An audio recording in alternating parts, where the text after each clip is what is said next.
Okay, today we're going to talk about setting the firing pin protrusion on your Mosin bolt. This is a follow-up video to the earlier video about how to take the bolt apart. We're going to go into a little bit more detail here on how to use this, the Mosin bolt tool. Now, in an ideal world, every Mosin has one of these, but not every rifle comes with them. If you need one, Liberty Tree Collectors has them. They're usually $1 or $2 to $5 each. Varies depending on where you get it. You can find them any number of places. This is a Soviet original. I understand they are being reproduced now.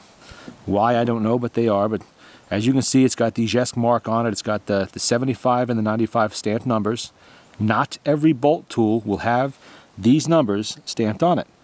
Some, like this one, have no numbers marked on them.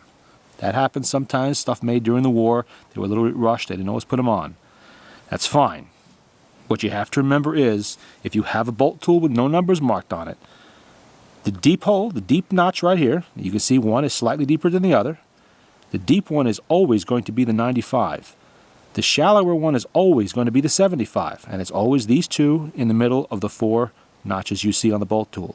75 and 95. Now, what you want to do, I have here a bolt that's been decocked.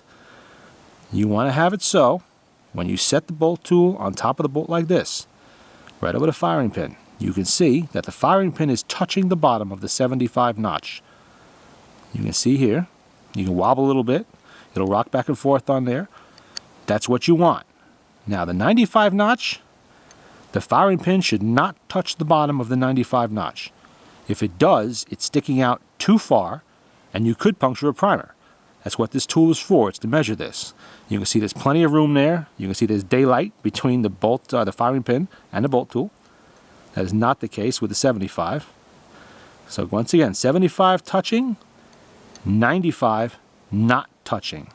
Now, if the firing pin is sticking out a little too far, that's not the end of the world.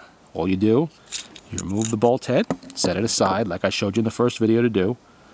That last U-shaped notch there corresponds to the firing pin.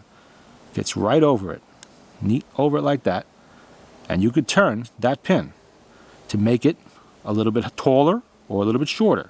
It's going to be close. None of these are sent out really badly. They're going to be close. And there's enough room for variations here, so that's all you got to do. Just turn that until it comes out to where you want it. Put the bolt head, a little difficult to do this one-handed, there we go, back on. And then you would check it again. Yep, we're good. We're golden. See, wobbles on the 75. Clears with ease on the 95. On the 95. 97. Yeah, 95, right. Okay. Now, if for some reason your firing pin doesn't want to screw in or out too much, a little penetrating oil here on the threads.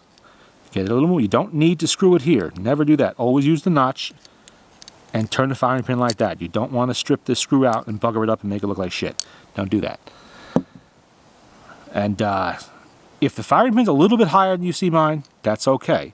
Just as long as it's not touching the bottom of that 95 notch. Now, if the firing pin is too short, what's going to happen is you can get a light strike on the primer that will fail to detonate the cartridge. That at least is not going to cause any particular damage. It's just irritating. But a struck primer, a punctured primer, that can cause damage. It can blow shit back into your face. You don't want that.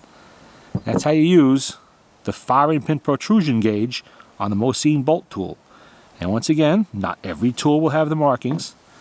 Some tools will be like this. Bare of markings, nothing on it. See, we got a couple more over here. One of them, I find that roughly maybe 35% of them, in my collection anyway, have markings. And the rest simply do not. They're bare. They were made during the war. Very utilitarian.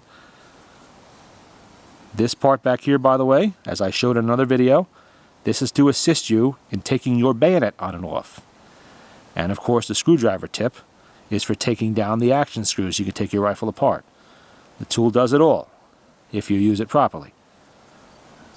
And that should cover what those notches mean exactly and how you use them to check the firing pin protrusion on the Mosin rifle. That's any Mosin rifle. It doesn't matter which one it is. It could be an 1891, a 9130, M44, M38, any of the finished ones. All the bolts are the same, and you check all of them the same. And that's that.